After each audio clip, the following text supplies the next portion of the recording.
prepared to answer the Yes. So, welcome everybody to the last in our series of speaker series in the philosophy department. It's our pleasure today to introduce to you Ashby Butnor. She is a visiting assistant professor at Metro at the philosophy department at Metro State.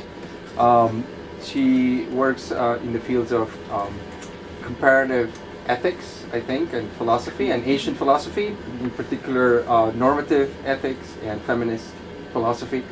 And she is the recipient of the Outstanding Faculty Leadership Award from Metro's First Year Success Program. And today she's going to be speaking to us about ethical know-how and obstacles to ethical know-how. So please join me in welcoming our speaker for today. Thank you all for coming. I know at this point in the semester we're not ready for any more extracurricular activities, but thank you for coming. And also thank you to Tony Chu, my colleague at Metro, for inviting me to lunch with Candace, who then invited me here. So thank you to you both, and also to David for extending a warm welcome to Metro faculty to hang out with you guys. I don't know if anyone's taken you up on that yet, but we will try more in the future. Okay, so you've probably all seen the abstract to my paper. So I'm talking about ethical know-how, but also obstacles to that, and taking what I call a comparative approach, or maybe a pluralistic approach may have been a better way to phrase that, by looking to the Buddhist tradition and feminist traditions to both diagnose and overcome particular obstacles we have when it comes to cultivating an ethical know-how. All right, so first I'll talk a little bit about know-how, ethical know-how, how that relies on bodily resonance and intersubjectivity, and then getting to the obstacles. It may take a while, but hopefully it'll be interesting. Okay, embodied pre-reflective activity is often contrasted with a detached, objective, and abstract mode of being.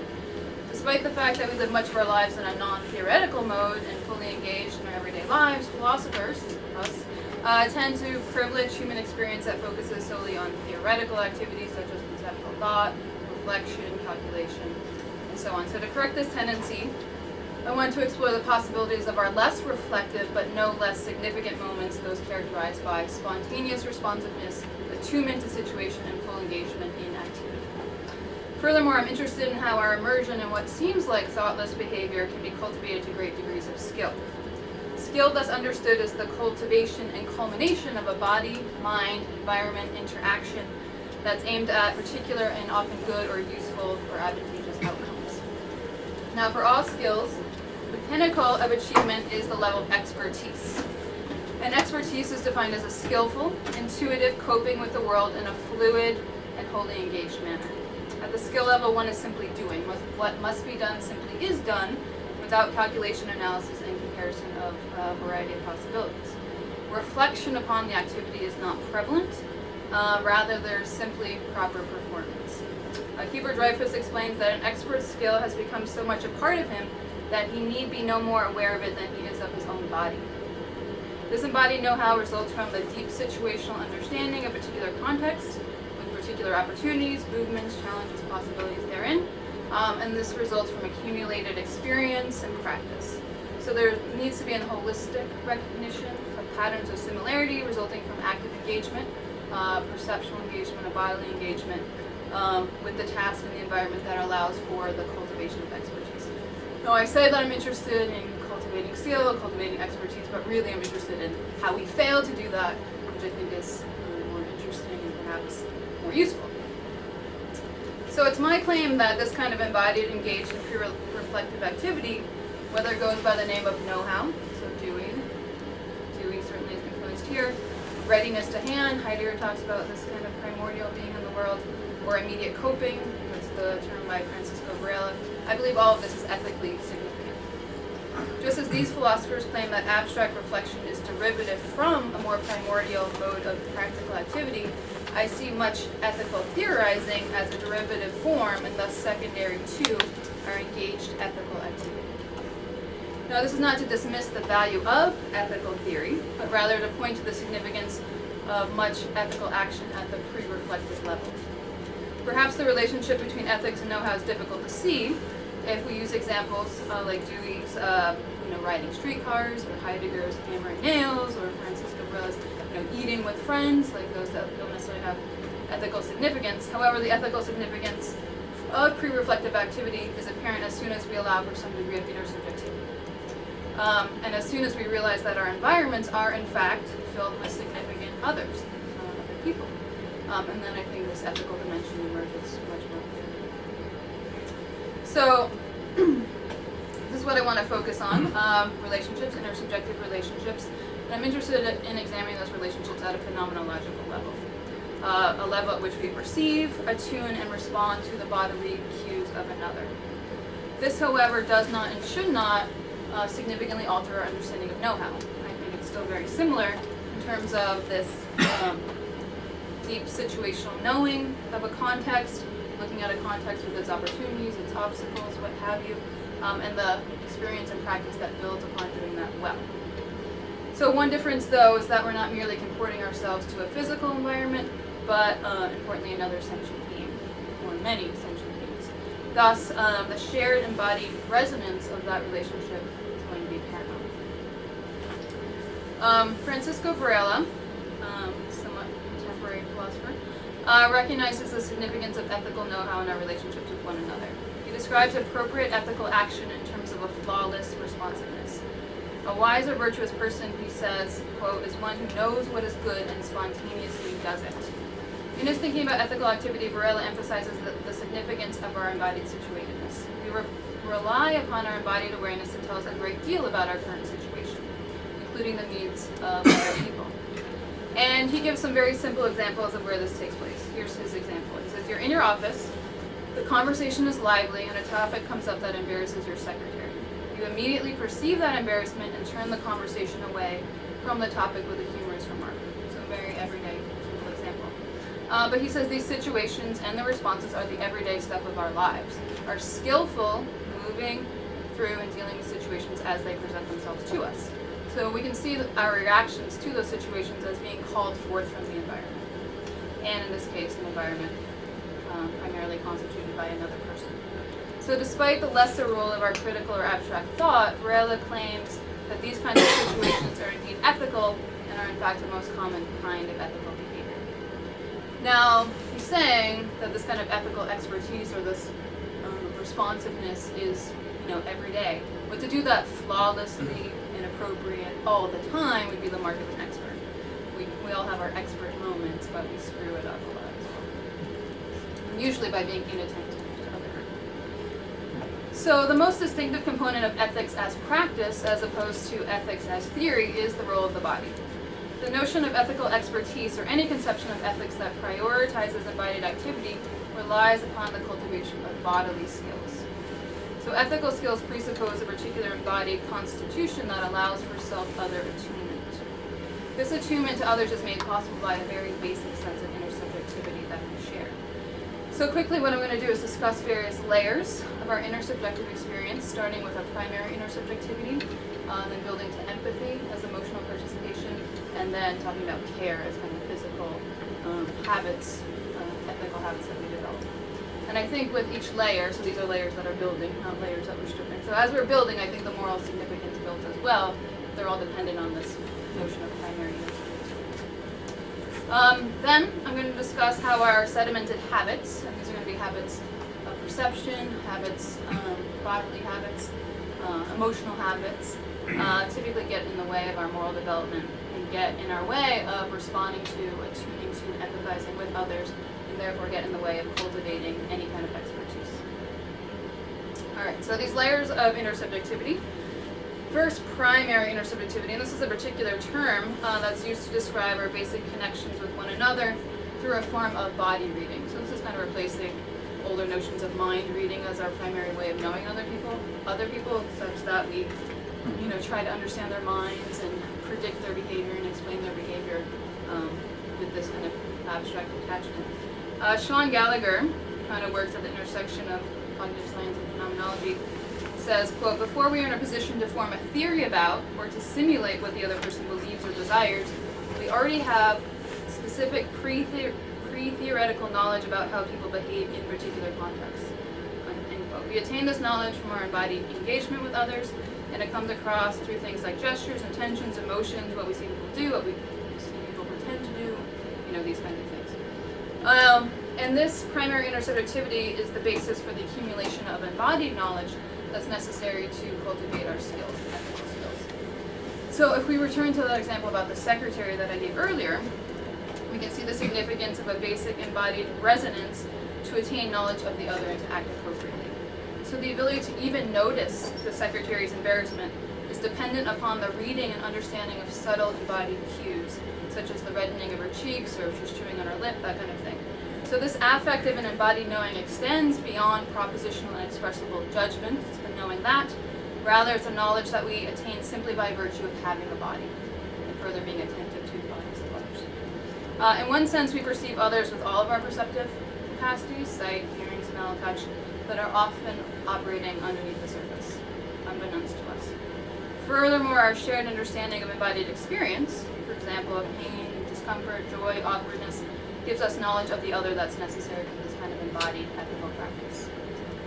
Now, Gallagher argues that this way of thinking about intersubjectivity and our understanding of others is primary, both developmentally primary, as we grow and develop from infants, but also pragmatically primary in all face-to-face encounters. There's so much, bodily reading that we're doing and bodily understanding, and that feeds into so much of the rest of our lives, but we don't pay much attention to it.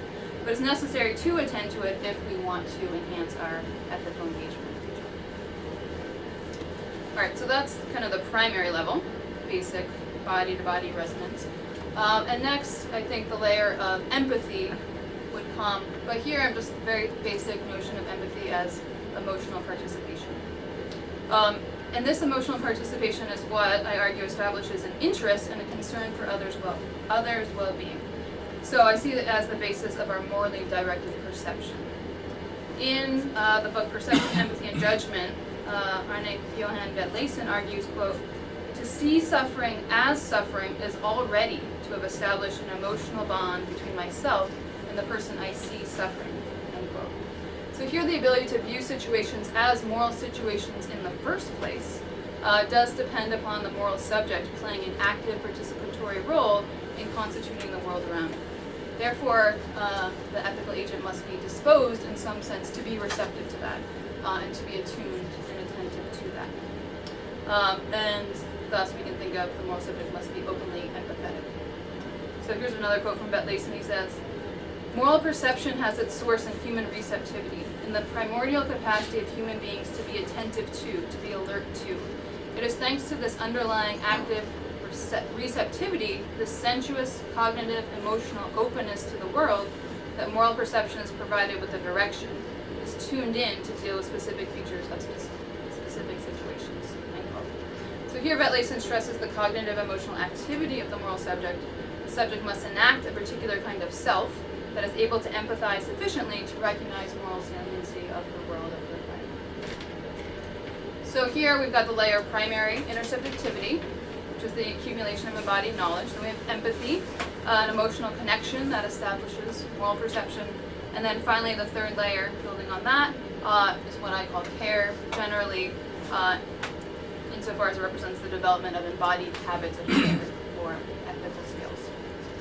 I do leave care to be sufficiently vague so as to capture a wide variety of our engagements with one another.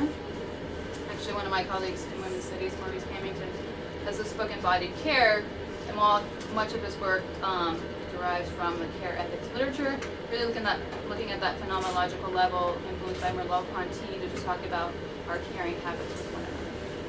And I draw on that work. So to think about care as a practice in which we ethically engage, we need to think beyond the idea of simply caring about something. Rather, we have to think about physically engaging in those habits of care. And so care we can think of being demonstrated in work.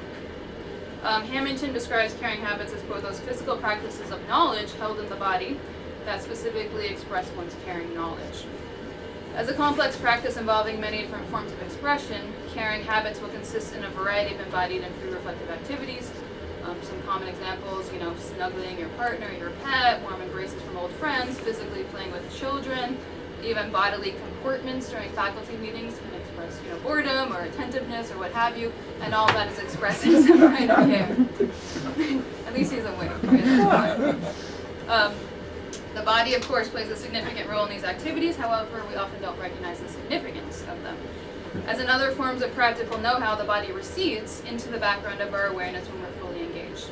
As with all habits, the tools we use, including our bodies, are not objects of reflective awareness, and the more skilled we are, typically at an activity, the less pronounced our body will be, and it will slip out of view. However, if we are interested in cultivating our habits into caring habits or skills, such attention to our embodied engagement with others is necessary.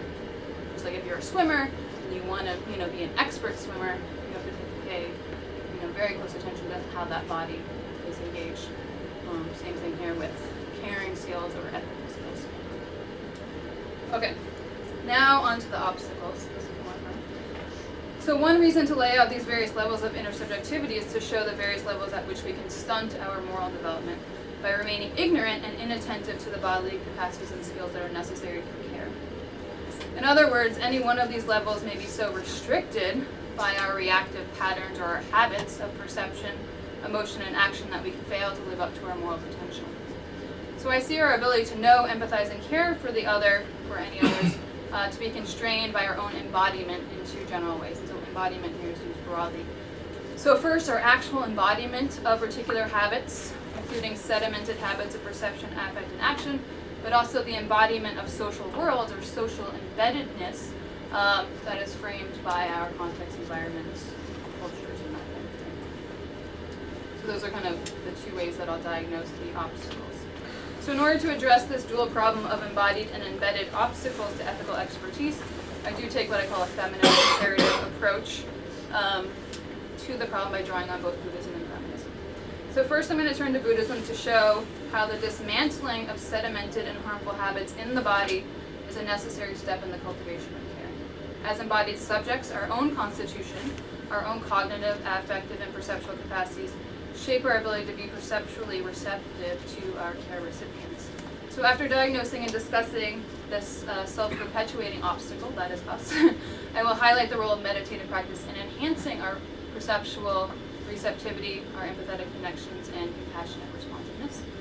And then the second problem of social embeddedness, I'll look at that and the ways in which the world, or our social context environments, affect our ability to be morally skillful. And here I'll turn to feminism to look at the way in which negative values, or what we can call disvalues, from our social, cultural, political environments become inscribed in the body through a process of sedimentation, and how these disvalues come to affect our social environments and our ability to be ethically skilled. So my argument here is that we can improve our ethical skills by seeking solutions in both the cultivation of our somatic possibilities, as the Buddhist mentioned, and a restructuring of social contexts that frame caregiving or ethical engagement. Okay, everyone with me? So that's all leading into this comparative project. All right, first Buddhism. Does anyone know anything about Buddhism? Okay. All right, Buddhism. So in this section, we're going to examine one potential source of our somatic, our bodily attunement, in the hopes of cultivating our moral potential by looking at Buddhist meditation. So Buddhist practices are aimed at overcoming suffering, in Sanskrit dukkha, which is perpetuated by our mental afflictions, our affective dispositions, and the habits of perception and action. These embodied capacities produce suffering when they are operative in ways that stand opposed to the functioning of one's environment. So as we know, attention and attunement to situational specificity are requirements for skillful know-how, ethical and otherwise. Hence, when we project some kind of conceptual fixity and stability onto our world that does not exist, and we deny the ever-changing nature of our world, so in Buddhism, Buddhist terminology, when we deny the impermanence and interdependence of things, we cause ourselves to suffer and we can stunt our own development. Buddhists diagnose this problem in terms of craving and attachment. We're attached to objects of desire, to our relationships, and even to our own sense of ourselves. For example, we grasp onto things that please us, reject things that cause uneasiness, and remain indifferent to those things that don't interest us. We remain closed off to really understanding our situation and the causes and conditions of our reactions. Bob Carter describes this everyday mode of living. He says, quote, We are so mesmerized by our own way of seeing the world that there is, by and large, not a single doubt about our life pattern, our actions, or our assumptions. We take them all as fact, as givens." End quote. However, the problem is that these givens stand in conflict with the process of everything else in the world. That is, we usually have a mismatch between expectations, assumptions, perceptions, and actions on the one hand, and the actual functioning of the world on the other. So this is how the Buddhists diagnose, the problem of suffering. So it's easy to see how problematic this approach to life can be when placed in the context of relationships with other people, especially the intimate relationships we have with friends and family and colleagues and children and that kind of thing. If we become attached to our ideal conception of the perfect relationship, the perfect child, the perfect philosophy department, clearly we'll be disappointed by the world. This does not imply that we should not care deeply or love passionately, as some may assume, if attachment is denied. Rather, it's pernicious forms of attachment that should be eradicated. Those that are perpetuated by our habitual tendencies to perceive, feel, act, and react in familiar and often harmful patterns. Buddhists certainly advocate love and care for others, but as long as we are continuously mindful of the reality of our relationships and their ever-evolving nature. Part of the Buddhist project, then, is to relinquish attachments to unrealistic ideals, absolute control, and habitualized patterns of behavior. Instead, we should strive to address and alleviate the suffering that we help to create and perpetuate in our relationships, and be more attentive to the dynamic interconnections that constitute our lives. So Buddhists do engage in a variety of practices, embodied practices, devoted to cultivate our capacity to be attentive to or mindful of our relationships and our experience in the world. So here's a quote from Ken MacLeod on the role of attention in overcoming these forms of suffering. He says, "Attention is used to dismantle the wall that separates us from what we are. This wall consists of conditioned patterns of perception, emotional reactions, and behaviors. The wall has many components: conventional notions of success and failure, the belief that I am a separate and independent entity, reactive emotional patterns, passivity, an inability to be open to others, and misperceptions about the nature of being." End quote. By reorienting our body and mind and attention, we can begin to unravel the conditions that prompt this view of the world and our interest in preserving it. When we divest ourselves of self-centeredness, so this will be a theme in Buddhism, we are able to be more fully present to the dynamic relationships between self and world, as well as self and other. This attention is directed not only inward, but also outwardly towards other people, so we can be fully present to their issues of suffering as well. So in terms of meditation, meditation practices are designed to cultivate attention and mindfulness so that we can become more attentive and attuned to dismantling systems of suffering. For it's one thing to conceptually understand how we do this, how we perpetuate these problems, but it's quite another thing to embody that knowledge. So here, embodied practices are going to be significant. So to narrow this discussion of Buddhism, I'm going to focus a little bit on the teachings and writings of Zen Master Dogen. He's a medieval Japanese Buddhist monk and teacher. And I'm going to talk a little bit about one of our contemporary interpreters of him, Shigenori Nagatomo. And the reason I chose Dogen is because he does focus on the phenomenology of Buddhist meditation, and also because his depiction of enlightenment is quite significant in that he equates it with practice itself. He says, practice is enlightenment. So what could he mean by that? So Dogen, like other Buddhist teachers, guides us in the path toward enlightenment, typically understood as insight or wisdom into the nature of reality. However, Dogen is known for his particular depiction of enlightenment as inseparable from practice itself. And whenever Buddhists talk about practice, they mean meditation practice, even though that meditative practice can be brought into other activities. So rather than glimpses of a hidden, pure, and objective reality, Dogen describes enlightenment, or perhaps better, enlightening activity, as a whole body event, a transformation of our embodiment, including our perceptual capabilities and actions in and through the world. Thus, fully embodied participation in practice, that is, Buddhist meditation practice, is enlightenment itself. This is significant because it emphasizes the role of our embodied activities and how they play a role in shaping the world, in both enlightened ways and deluded ways, which is how we normally live. So in this model, true reality, or ultimate reality, is not something divorced from who we are at any moment. Rather, we actively participate in constituting our own reality. By enacting our most genuine, mindful, and aware selves, we enact worlds with less suffering and harm and more care and compassion. So given our tendency to live in our heads, probably us here especially, and associate our sense of self with our ideas and beliefs, we often become disassociated from our bodies and the knowledge and habits that reside there. So to correct this tendency, in Shinjin Gakudo, Dogen writes, to study the way, so this is the Buddha way, to study the way with the body means to study the way with your own body. It is the study of the way using this lump of red flesh. Usually philosophers don't think of, this, lump of red flesh in thinking about anything, but Dogen says let's turn attention to the body and how we can cultivate our bodies. But he will bring mind back into it, but first focus on your body. Attention to the body is paramount, for within it we can find the means to enhance our capacity for attention, increase our perceptual receptivity, and promote ethical action through embodied connectedness. Of course, we cannot accomplish this merely through the body, rather through the bringing together, or harmonizing is the term he uses, harmonizing our embodied capacities, including those that are deemed physical and those that are deemed mental, although there's not quite that separation in some East Asian contexts. Dogen suggests ways that we can become more attuned to our situation. In explaining his method of sitting meditation, Dogen does not privilege the mind over the body, or vice versa, as may be expected if enlightenment were a function of epistemic concentration, which we can argue it was in the Indian context, but now, let's say, 1800 years later, from the time of the Buddha, it's not any longer.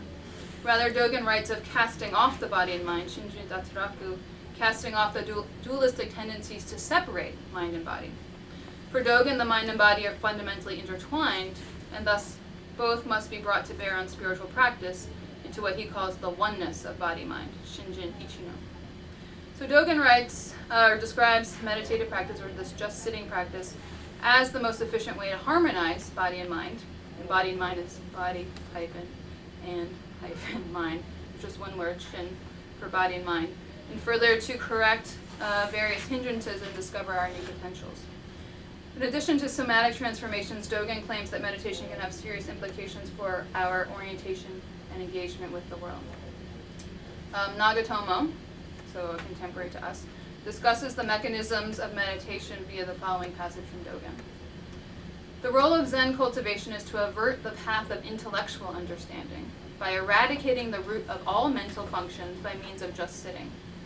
This, I maintain, is an expedient means of guiding a beginner's mind. Afterwards, an aspirant casts off body and mind and discards delusions and satori, delusions and enlightenment. This is the second step. If one were to eradicate the root of all mental functions by means of sitting, 8 or 9 out of 10 people would be able to see the way instantly. End quote. So here Dogen advises the beginner, importantly the beginner, to avert the path of intellectual understanding. So I see this as a call to get out of our heads, where we typically like to live, and be more attentive to our embodied being in the world. Only so much can be accomplished, ethically, spiritually, or otherwise, through conceptual thought. Nagatomo is particularly interested in the idea of eradicating the root of mental function, and understands this as eradicating the role of desire in the activating of our mind and our thoughts. Desire, as the root of human consciousness, is translated into the workings of the everyday perceptual ego consciousness, and it's this ego consciousness that must be modified to attain the epistemological and ethical reorientations that would characterize enlightening activity. So there is something special about this just sitting practice above and beyond what intellectual understanding can provide, insofar that it allows this everyday consciousness to be transformed in a significant way. So in breaking down the place of desire and self-centeredness in our everyday consciousness through bodily training, we can become more perceptive and responsive. This is the claim by the Buddhists. Through the process of immobile sitting and the breaking from our ordinary sense of things and relations, you are kind of cutting yourself off in some way to work on those bodily capacities. We can dismantle our desire-driven consciousness and move beyond dualistic thinking, even the dualistic thinking between delusion and enlightenment, and between self and other. The somatic transformation of meditative practice allows for a casting off or a forgetting of the self. But that forgetting of that self, or we can think of it as that backgrounding of self that we see in skillful activity, is what is significant here. And here, let me quote, this is the most famous passage from Dogen, perhaps you've heard it. It's from Genjo Koan. He says, to study the way, to study the Buddha way, is to study the self. To study the self is to forget the self. To forget the self is to be actualized by myriad things. When actualized by myriad things, your body and mind, as well as the bodies and minds of others, drop away. Has anyone heard that before? Anyone? It's quite famous. If you hear any Zen kind of quote, that's going to be the quote. To study the way is to study the self, forget the self. For Dogen, with the realization of no self comes a concurrent realization of our surroundings and our intimate connection to others. Given the interdependence of selves, Dogen claims that absolute distinctions between persons erode in enlightening activity. When he says your body and mind, as well as the bodies and minds of others, drop away.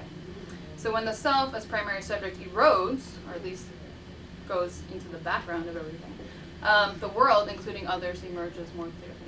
So as soon as we forget the self, falls in the back up, then finally everything else can come into perceptual awareness. And I think we can see that in our everyday lives as soon as we, stop putting ourselves at the front of everything we do and all the interests that we follow. Perhaps we would notice other people and what their concerns are as well. So fully engaging the body and mind in perception and casting off our dysfunctional habits transforms the act from a single subject-centered experience to what Nagatomo calls the experience of intercorporality. This is the lived feeling of enlightened awareness in which there is a subtle intermingling of all things. This is the unfolding of intimacy, the path of mutual assistance and responsiveness between the practitioner and her flesh and blood surroundings. And this comes about when we let those boundaries of self dissolve. And for Buddhism, kind of their metaphysical picture is the interconnection and impermanence of all things. So as soon as we let go of that sharp boundary that we draw around the self, we can see how we are constituted by others and by our environments. As we can see, this actualization is not simply a break from ordinary cognitive awareness, rather, it's a whole body event, a perceptual revolution. So this perceptual shift results in what Nagatomo calls a felt interresonance, an affective sense of connectedness with one's situation. Now, I think this term felt interresonance doesn't even capture well the actual Japanese term, which I think is better translated as intersecting paths of responsive feeling. So I think that gives us more of, the whole spatial movement and real interconnectedness with others. Nagatomo explains how the corporeal dissolution of desire at its root allows for the opening of our perceptive abilities via a sort of sensory expansion, or at least perhaps our senses working as they ought without us getting in the way. Thanks to a backgrounding of our ego-centered selves and perception through the practice of meditation, we have the forgetting of self, and therefore we can be more attentive to others. Nagatomo claims that there is, quote, a lived feeling of spatially expanding the limits of the body image of one's everyday lived body, end quote, once those limits and those private boundaries are cast off. The transformation of dysfunctional embodied habits allows for this new power of acuity and results in a more intimate seeing and feeling, so perception and that emotional connection. This full-bodied and now enlightened participation in the world is what allows for attunement to situation and thus a skillful and immediate responsiveness to the needs of the situation. And then we can relate this back to Bette Layson's notion of that, emotional connection that's necessary for moral perception and thus moral action. All right, so that's Buddhism and what meditation is supposed to do. Just one more part.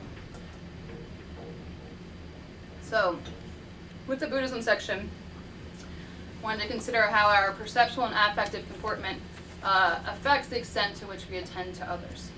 The complexity builds, however, when we consider our larger social, cultural, and political worlds and our place within them, or what I call our social embeddedness. We are embedded in social worlds in countless ways that influence how we view ourselves, how we view the world, and how others view us, with various intersecting degrees of privilege and subordination derived from differences in gender, race, class, ability, education, and so on. To further complicate this, I'm interested in how we embody this complexity of social status and meaning. So it's not just, we're positioned somewhere on this axis of, privilege and subordination, but rather we take those up, we embody those differences in various ways. And I think how we embody them affects our bodily comportment, and I would say our ethical comportment. This may make no significant difference in how we board trolleys or hammer nails or sit in chairs, all the things philosophers like to talk about. But I think it does make a difference in how we express care to one another and how well or poorly we do express that care. Because of the ethical implications of our often subtle embodied habits, I believe it's necessary to more thoroughly examine the embodiment of our social values and even those social disvalues that we come to embody. Now, I think this issue is particularly relevant following a discussion of Buddhist meditation and the issues of transformation and cultivating empathy and all of that. There are many questions a feminist may ask about the ability and desirability of the sort of body-to-body resonance that's being promoted by Buddhism and Buddhist practice. For example, one problem with the notion of interresonance is that it occurs at a very basic level, our bodily existence. The other's body is a body like mine, which is similar structure, we commonly experience the world, and we are interchangeable at that basic level. While realizing the depth of shared human embodiment, I believe, is necessary, it's important to recognize the variety of social influences that come to affect bodies in particular ways. So looking at social contexts, especially oppressive social contexts, adds a new dimension to moral perception and its cultivation that I find absent in the Buddhist tradition. If we didn't have that complexity of social worlds, then Buddhism would solve most things, right? We would be aware and attentive and attuned, but we're not. And I think we're not in many different kinds of politically directed ways. So just to give you an example of what I mean by embodying social disvalues, let's look at examples of racism and sexism to demonstrate this. So what's particularly insidious about these biases is the way in which they're taken up and enacted through embodied practices. This is important to highlight because the embodied performances of disvalues is often inconsistent with one's consciously held beliefs and values. And hence, they often go unrecognized. Because you're like, I'm not a sexist, I'm not a racist, but what do you actually do? Probably some of your embodied behavior is expressing sexism and racism unbeknownst to you because you're not paying attention. Iris Marion Young observes that one can see embodied racism in individuals who profess racial equality and yet, quote, enact bigotry in the presence of people of color by becoming, this is her quote, by becoming jittery or by keeping their distance. Similarly, Sandra Bartke points to women's embodied inferiority. She says, by satisfying feminine body norms, women homogenize their own looks, constrict their own agency, and deprive themselves of the individuality and freedom that full persons should enjoy. So, whatever it is, wearing high heels, that doesn't make any sense. But women embody that practice and, actually shape their bodies around that practice. In this case, women who believe in their own equality, strength, and freedom may actually embody their own inequality and self-loathing. Thus, these embodied disvalues create a disconnect and an ambivalence in our psychocorporeal identity, which Diana Meyer says so innocent in a way and yet so politically treacherous. So we need to recognize and look at the ways in which we embody, literally, these inequalities. So in these examples, we see how social context plays itself out on different bodies and how detrimental habits come to be formed and sedimented through a history of interaction with particular environments. So it's important to see that these are cultivated through relationships with environments. We participate in that constitution of the environment.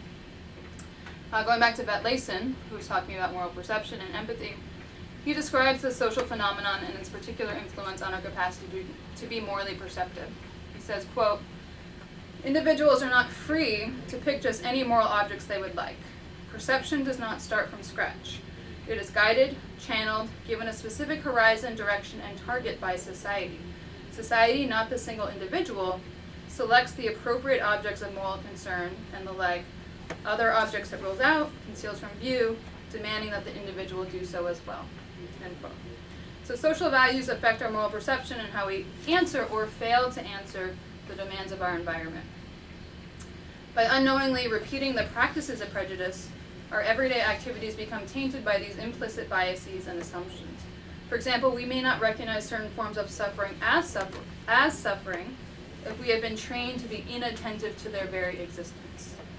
It is easy to see how embodied disvalues work to perpetuate oppression through their covert operations. Regardless of conscious intellectual rejection of prejudices, we may still embody and thus perpetuate these habits of prejudice without explicit awareness. So I see these embodied disvalues as having major ethical ramifications. First, we are unable to be fully present to others, what Buddhism advocates, given these biases and prejudices. They affect our ability to care well.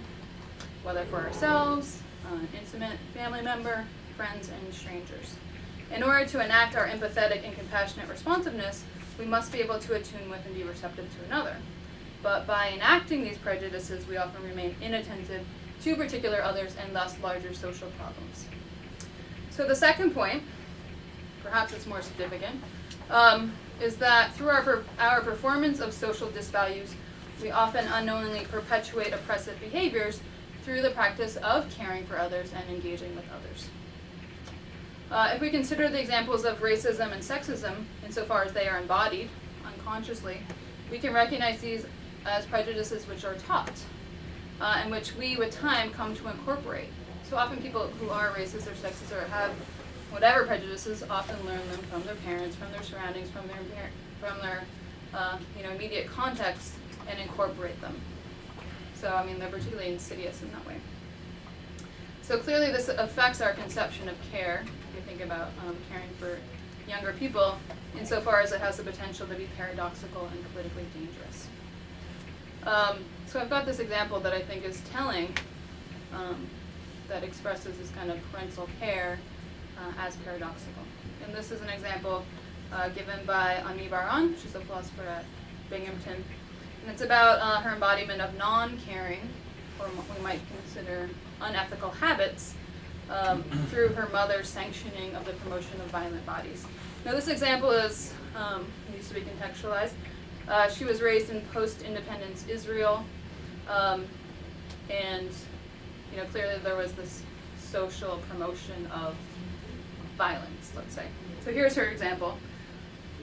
Here's her quote. "When I was about 4 years old," so just 4, "I came home one day crying because some children in the neighborhood with whom I was playing had hit me. My mother responded to my crying rather harshly, saying that since my father left her and I had no brothers, I had no one to defend me but myself. She proceeded to send me back on the streets to learn to fight." At 4. Though far from an obedient daughter even then, sensing her desperation at what she took as the fact that I had no protection other than what I could devise, I did as I was told. This began the construction of my body as a ready-to-fight body, and as such, a violent body, a body habituated to use violence, or more precisely, a body habituated to act violently, end quote. So I think of particular interest here, we have the purposeful promotion of violent habits, the parental sanction of these habits, so kind of this is a care that her mother is expressing to her by telling her to fight and learn to fight. And finally, the possibility that the cultivation of these habits can be an act of care itself. So this example brings into play one of the demands of practical know-how, and that's a skillful coping with the demands of one's environment. And that cuts across all skills. Given this Israeli national project of producing ready-to-fight bodies in all of its citizens, Baran's mother is confronted by a society that promotes an unorthodox picture of care. This example shows how disvalues are inscribed in the flesh and become embodied, thereby affecting not only one's bodily posture toward the world, but also how one thinks, feels, experiences, plans, and projects oneself into the future. No doubt these disvalues come also to affect our moral lives and the capacities we have to care for ourselves and others. Now, as an adult, Baran reflects on this habituation of her body, as well as her conscious and continued maintenance of her body as a violent body. While the creation of her ready-to-fight body was in service both to self-defense, thereby fostering her preservation and development, and to the larger goals of society, thereby meeting the needs of social acceptability, and those three, preservation, development, and social acceptability, are what Sarah Reddick calls the 3 demands of parenting. So in some way her mother's, doing a good thing here. We may ask if the continued cultivation of these embodied habits is ethically justified. Further, we may consider whether her psychocorporeal agency is inalterably damaged by the embodiment of these supposed disvalues of war, of violence, and harm. Baran gives some insight into her own embodied experience. Years later, she writes of her ambivalence about her practice-habituated body. She says there is, quote, "an anxiety about and a need for innocence, a need to be as clean-handed as the pacifist that I feel that I cannot be, burdened as I am by the materiality of my violent body," end quote. She also points to the transgression of maintaining a specifically female body that is ready to fight and highlights that this gendering may alter the moral significance of her embodied habits. She asks, quote, "Might it be the case that my violent body is ethico-politically acceptable while a man's violent body is not?" End quote. Perhaps then we can see Baran's violent body as representative of the possibility for change. She may no longer be viewed as embodying disvalues per se, but rather perhaps the values, well, not values, but the practices of ambiguity, of transgression, and resistance as she grapples to redefine and reshape her embodied practices. Now, there are a number of significant insights that we can glean from this example, and this is going to lead into my conclusion about the possibilities of change and revision of embodied habits. So first, we see the ambiguity of care in her mother's transmission and support of violent practices. But these, like I said, can be understood as directed by the particular environment, which of course is problematic. Second, we can see Baran's critical reflection on her embodied habits, so we can be attentive to our embodied habits and we can work to change them. Importantly though, Baran cannot escape the weightiness of her habituated body. She is stuck with this body, very skilled, like killer body, but she cannot escape that.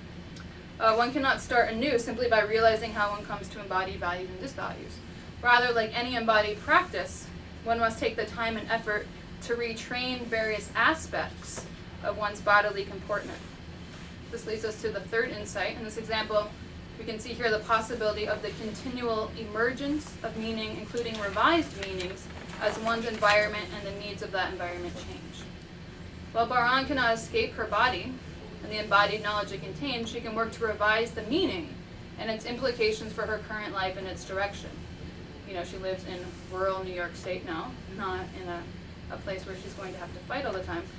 So as a mother herself now, a revised understanding and enactment of her habituated body will have even greater significance as she now is shaping her daughter's life and with her practices of care and what she demonstrates to her daughter. So new environment, revised meanings, and the possibility of change. Because moral values are inscribed in the body and are expressed within and through the body, prioritizing ethical embodiment is a step in overcoming and transforming the ways in which we have become socially embedded. Furthermore, this transformation assists in the practice of care. Insofar as these values that are passed down and the embodied practices that are demonstrated are more supportive of lives of flourishing than they are of oppression. We learn care from being cared for ourselves. Thus, to introduce care to one who has been raised in the absence of care is a very difficult task. Unfortunately, one can't pull out a manual and be like, oh, this is how you care about another person. This is how you are attentive to another person. Rather, we learn this kind of ethical embodiment through our engagement with other people.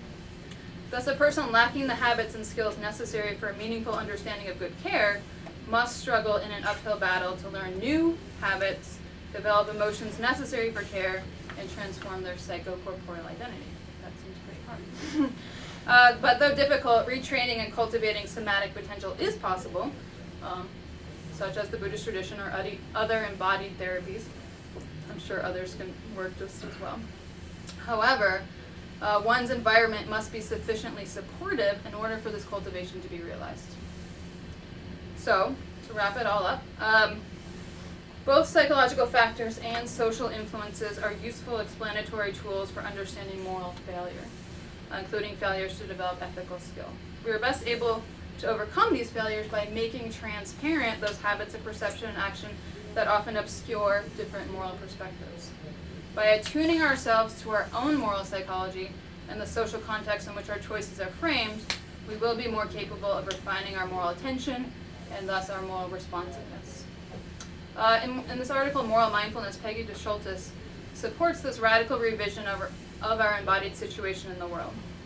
She says moral attentiveness requires an active structuring of our social environments, our habits, and practices in ways that facilitate seeing and responding to the moral features to which we are committed. Thus, cultivated levels of ethical know-how will require a process to aid in the development of our own moral personhood, as well as the communities in which we live. And I think of this process as a threefold process. I'm sure it could be a fivefold process or a tenfold process. The three final things, just to wrap it up, a thoroughgoing process of self-examination, including our embodied practices, habits, values, and commitments, a recognition of the resonance, this embodied resonance of shared embodiment, and the cultivation of empathy and emotional participation. And lastly, a keen insight into the ways that oppression and injustice are inscribed upon variously positioned social bodies and how this affects our ethical embodiment. So it's through a process of cultivating both our way of seeing and being in the world that we may refine our ethical skills and hopefully maybe one day approach something akin to ethical expertise. Is that?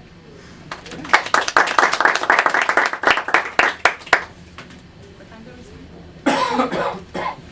I was worried. I'm like, whoa, did we start at 3? That would be really no, that was fine. I want to see if I understand this right, because it sounds like a form of virtue theory that is really in contrast to the grand tradition of Western philosophy, which might be a really good thing. But that if you approach someone in mindfulness, you will more or less naturally, and excuse my language, but more or less naturally relate to them ethically, be attentive to them, and manifest care. And it's not because you have, in the Aristotelian sense, developed a fixed and stable character. It's that you have essentially dropped the character that otherwise would be getting in the way of. So it's the ego manifestation, it's the cultural manifestations of our ego that really are these facades that make us vulnerable. And when we're engaged in unethical behavior, it's because we're trying to defend that. Where if we drop it, we'll Yeah, that's a good point. I haven't thought about it in those terms, but let's say we'll just talk about someone like a beginner Buddhist. Like the point would be to exchange bad habits for good habits, right? And these kind of good habits of perception or emotional connection or action. So developing that good character. So those are kind of some beginning steps.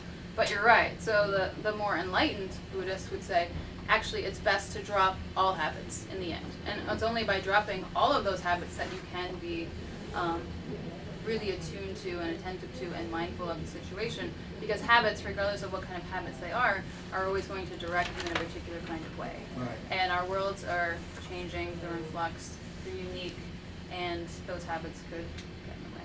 But it has also been presupposing that as we drop that, rather than pick something up, like, oh, here's the categorical imperative, this is going to be useful anytime an inquiring murderer knocks on my door or something, that we've got, that if we let things go, if we don't try to make ourselves into something, we will naturally gravitate towards a state of compassion.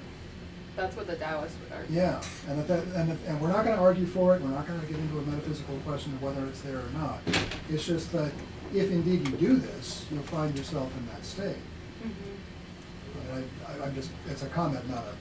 Yeah, and I think, that's certainly not criticism. yeah, and I kind of see that in the Buddhist tradition, there's more working really hard at it, and changing our bodily capacities, and trying really hard to be attentive and mindful. Where the Taoists are just like, just let it all go. Like, don't even go through that stage of training so you can let it go. Just let it go. And I don't know if it works or not. Well, it's still a practice. Mm-hmm. Well, thank you for the talk. I really appreciated thinking about these things. Earlier today, I had to deal with a complaint from a student's parent because one of our faculty members had shown a video in class about the treatment of animals and the production of meat. And the student was horrified, and the parent was concerned that her soul had been damaged by seeing. And so I was, I had to finesse the situation. Big finesse. But what was the argument for exposing students to this kind of media or text along these lines is that it actually requires a great deal of critical thinking and intellectual research to see the situation for what it is. So being morally skillful or to respond in the right way to the situations that present themselves to us, it's a lot of work. And Are you talking about you being responsive to the parent or the student viewing right. the stuff? Well, let's set me aside. Okay. I'm just kind of speculating on what the professor had in mind in showing you this material. But one good argument for it, I think, would be that it's not self-evident, how we should respond in this situation. And maybe meditation is a good thing for students to practice. But maybe they should also inquire about the world around them, how the meat is produced, how capitalism operates.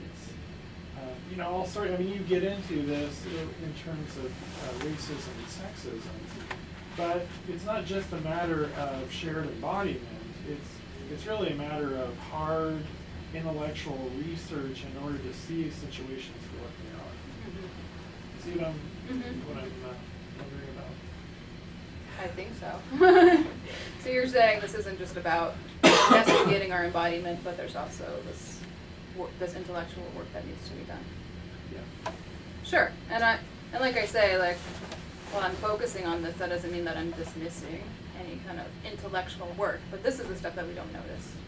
Yeah. And I like the example of animals because I really think that highlights Fitlayson's point about how we as a society direct our moral attention. And our moral attention is directed away from animals, right? They show up in the store in packages, and we don't, have this knowledge even. So I think, even the teacher showing the film, I think that's, bringing something, visceral and, alive to the students, being like, look what you're, is being shunned from your moral perception. But it's interesting that to the parent, it was actually, if I were to restate her concern in the language that we've been presenting, it would be that she's saying that the professor was not sufficiently attuned to the students that he's teaching. That he's not caring, he's not being adequately responsive to the students' need to not know about the production of meat. Well, I don't think that's Ignorance is bliss. true need. Yeah. He's probably thinking the opposite. Like you do need to open your eyes. He probably should have given some kind of warning. I don't think he could have said, "I'm about to damage your soul. Watch out." Luckily, that's not a problem for the Buddhists. Put your soul's shield up. I want to add to what Rob just said, which I think is very important because, it has to do not with wanting an intellectualistic ethics. And of course, you're presenting about the phenomenology and the embodiment aspect, which is neglected, and is neglected at the peril of better theories and better intellectual comparison. So I understand that. So, but the student and the parent could argue that, look, in fact, we live in quite a sensuous kind of a society. We are feeling and tasting and eating and smelling and smoking all the time. And so there's what's needed, in a way, is not just an intellectual warning, you're about to see things that are going to shock you. That won't cut it, because they need long-term intellectual training about what a university is for, that ideas will be introduced that will shock them, that their emotions are going to be roused up, and then they need to have a certain kind of intellectual reaction when their emotion. Because if embodiment is the thing that worries me in the emphasis on embodiment is it almost seems as if the body is just the guide, and if we could just let the mind stop chattering so much, the body would tell us what to do. And I think that this Rob's example is a good one of how embodiment is often not a good guide, and in fact is a deeply entrenched obstacle to intellectually correcting bad ethical practices that then get embodied and encoded in physical ways. In what way does the body get in the way of intellectual? Well, you have students who are used to a certain amount of, not just students, but people, all of us. We get used to a certain amount of, we embody these disvalues. Mm-hmm. So in a way, in order to disabuse us of the disvalues that have been encoded in the body, we need to intervene intellectually. That's how you break a habit, is you come outside of the habit, you reflect on it, and you figure out whether you're going to substitute something else for that habit, or change the place, or whatever. So the breaking of habits requires intellectual intervention. So I'm saying is I'm just sort of adding to the worry that the body seems to be the guide. It's both it embodies disvalue, but then But I think that example, my final example with Baran, I mean, it takes critical reflection, and as an adult, she's looking at this body and being like, this is a ready to fight body, this is a violent body, like, what do I do now? Right. And without a critical reflection and a conscious changing, then, you know, you're going to Right, continue and to that embody part, disvalue. that makes perfect sense to me. It's just that I didn't hear, maybe I'm just too uninformed about Buddhism, but I didn't hear anything in the stuff about Buddhism about, well, what's the philosophical, what's the intellectual portion here? There was a lot about everything has changed, which of course is indisputable, but the metaphysical assertion that it's not justified. There's almost there's an implicit idea that in Buddhism, with its detachment from the mind, there will just flood in, all the right ideas. But I think you also pointed out that, disvalue gets embodied, and so, in other words, I'm sort of looking to see what it is in Buddhism. Well, in order to be a Buddhist, you have to recognize that there's a problem, and a problem that needs dealing with. So it's not just like people are telling you, oh, just sit and everything's going to be fine. It's this, conscious, like, okay, something, they diagnose things as suffering.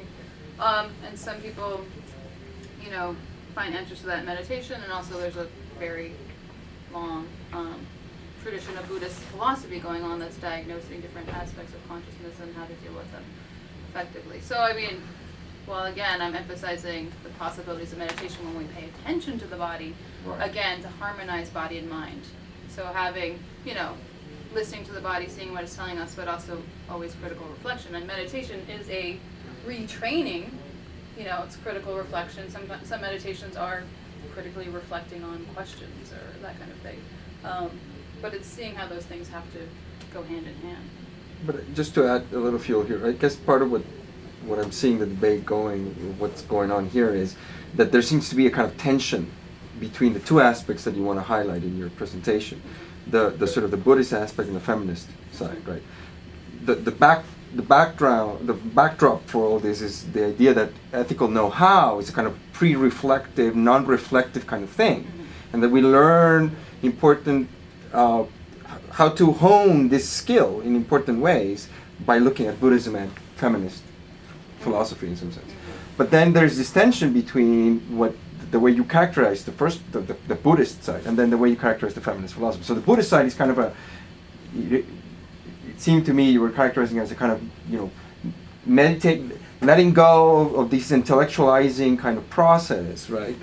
Letting go of all that stuff so that you can see the true kind of self, or let the true self kind of come out, and the true relationships be emphasized and all that stuff. But then when you go to the feminist side, you emphasize the fact that there's actually a critical engagement with certain embodiments that are pernicious in particular ways, right? Wearing high heels and all that stuff, right? I do it kind of, or my mother will do it kind of unreflectively, but she needs to, I need to stop her and say, hey, you know that you're embodying a practice that is kind of pernicious to you in particular ways, that keeps women subjugated in particular ways, even though you don't think about it. Think about it, right? Stop and think about it, and you'll realize. And so there's a kind of tension in the general tenor of the lecture. About making transparent different habits, and they're specifically different kinds of habits. Like Buddhism is focusing on, and thus they have to diagnose and critically reflect on habits of perception, habits of emotion, habits of participating in the world. And meditation is, I think it's important to talk about bodily training, somatic training to overcome those, but there has to be the critical diagnosis of the problem in the first place, and some kind of foundation for why they believe this practice is going to help solve that. But do you think there's also the critical dealing with a different issue, and again, that's how we embody all the social, cultural stuff that Buddhists totally ignore, and I think throughout history have completely ignored, and thus we have patriarchal. But I guess the tension goes a little further, because it's not just diagnosing, right? When you're talking about the feminist aspect, it's not just that the feminist critical thinking allows me to see the problem. Is that I actually require it to get rid of the problem, so that the critical thinking is a tool in actually getting rid of the problem, not just in diagnosing it, but in curing it, if you wish. And I think that side thinking, seems to be in tension with the other side I think of. there's critical thinking and embodied transformation in both. Yeah. Okay. Because I mean, like I said, with racism and sexism, There has to be this critical reflection on what you're doing, and then you have to retrain yourself through different practices, you know? I think you're exactly right, and I want to come at this and try to help you, because I think you're exactly right, and I think if you think about the fact that the brain is part of the body, and we just stop doing that dualism, we've shifted from a mind-body dualism to a brain-body dualism, and I think that is still right. It's incorrect. Now I work on something similar to what you're doing with automatic responses in addiction, and everything's addiction for right Buddhist. So right. If we have these perceptions, right, that are the student of the the comfortable capitalistic consumeristic student, right, is perceiving the world in the way that the student is perceiving the world. Well, we know, right, from the way that our brains work, that for any input, there are at least 10. For any new input from the outside, there are at least 10 inputs from further downstream in our brain, right? So we have these recurrent networks, and we have this feedback loop that's going on all the time. And so we're seeing what we expect to see. So our perceptions become entrenched, and they become shaped, and all of that. So these students become shaped like this, and they think you eat meat in a package, and they think that this is what you see. And then suddenly, what's weird is that they're shocked, right? This amygdala response, where they're upset, and they're asking their mom, that they're so upset because they're seeing what's actually happening, because that's not what they're used to seeing what's happening, because we perceive what we're used to perceiving. We have these ingrained kinds of perceptions. So with this kind of continued, with this stress, right, it's perceived as negative, and it's terrible and all that, and then suddenly the fault is on the truth teller. That you're wearing the high heels, or that you've been beat up by your father, and so now you don't know how to respond to people without catering to them or pleasing them or something, because they're big and you're little and whatever. But I know about a Harvard study in which participants who underwent meditation for 8 weeks, meditation practices, 3 different kinds of meditation, had to do with relaxation, and then the other one on focus, and then the third one's kind of guided or something. Their amygdala shrunk. So this amygdala shrinking means that this behavior, by their practicing something, knowing that they're having these kinds of stress reactions, they're taking upon themselves changing their brains. Means that when this is presented to them, then they're having a much reduced reaction. And so through taking responsibility for practicing something physical, they're having a much lower level of emotional response to something that's not what they expected to see, which suggests to us that we do have some sort of responsibility, not simply in being critical about what the problems are, but some sort of responsibility in rehabituating our bodies and practicing something that makes us as in brain and body beings more capable of dealing with the problems that, that when somebody criticizes us, we don't suddenly please them, because that's all social and all of that. When something is presented to us like these animals as they're actually treated in the world, which is actually just a fact, we don't think it's the teacher's fault for showing that, but we have a response, we have a capacity to react in an ethically, sort of astute way, which is, no. So I think if you don't separate brains and bodies, then you're not doing either bodily practice or critical thinking, but you're doing, when you're doing critical thinking, you're doing embodied practice. Can I respond to that? Sure. Wait a minute, this is her favorite. No, because your example just helps, it's just gonna help me make my point a little clearer, which is just that, so the Harvard meditation study, why do those people meditate? Because someone paid them to, right? So they were motivated to undergo this, motivated to undergo this study because they were given an incentive. Well, yeah, they said they had high stress, so they went in there to reduce their stress. Right. No, I don't think anything I'm about to say is going to negate the value of what you just said. But all right, so they had a different incentive. But So my point is just this: they were given a positive reason to try out meditation, right?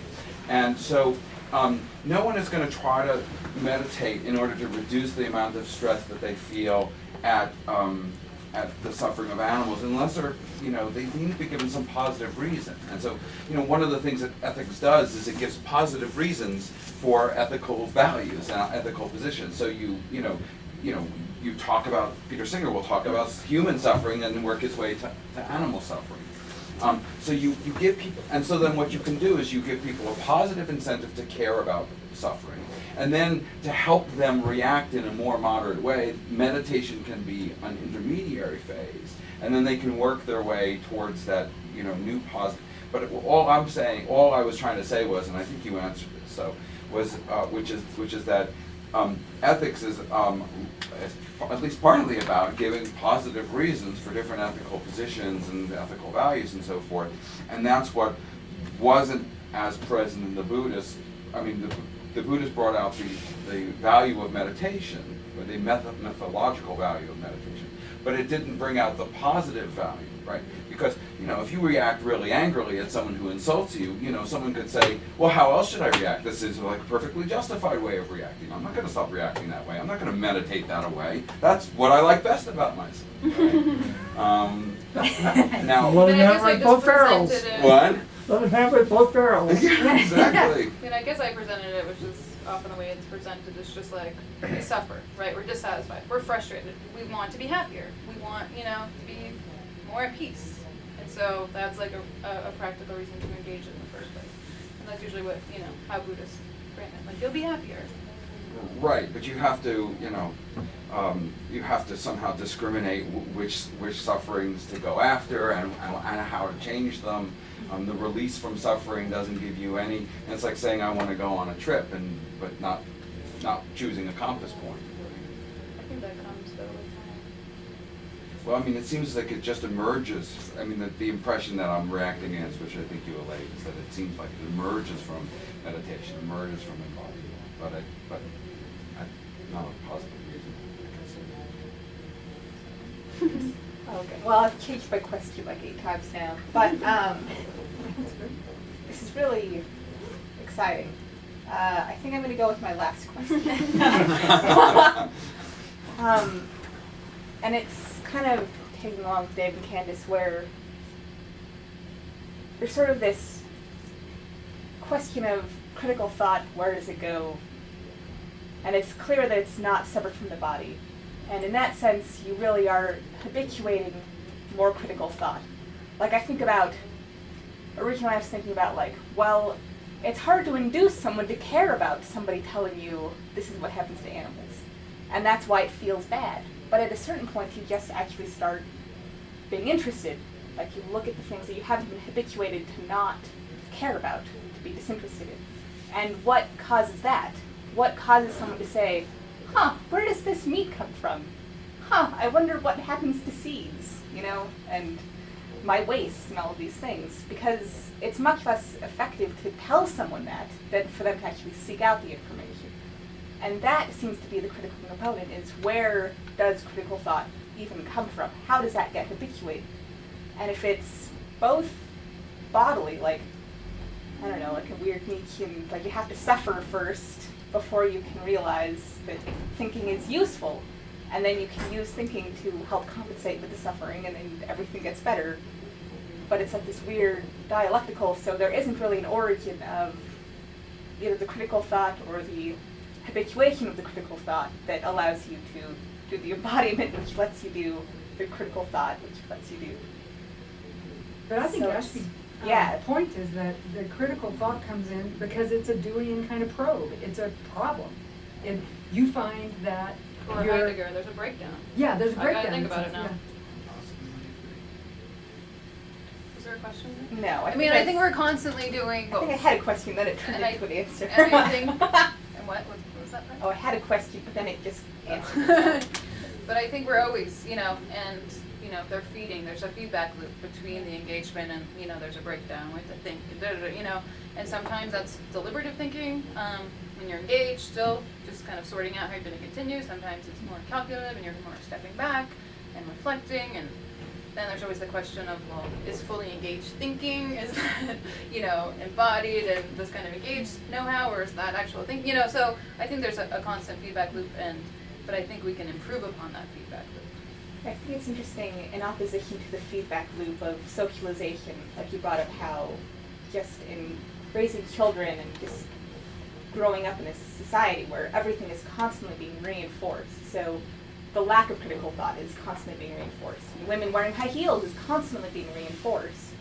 And doing all sorts of absurd things is being constantly reinforced. And being punished for thinking about things is.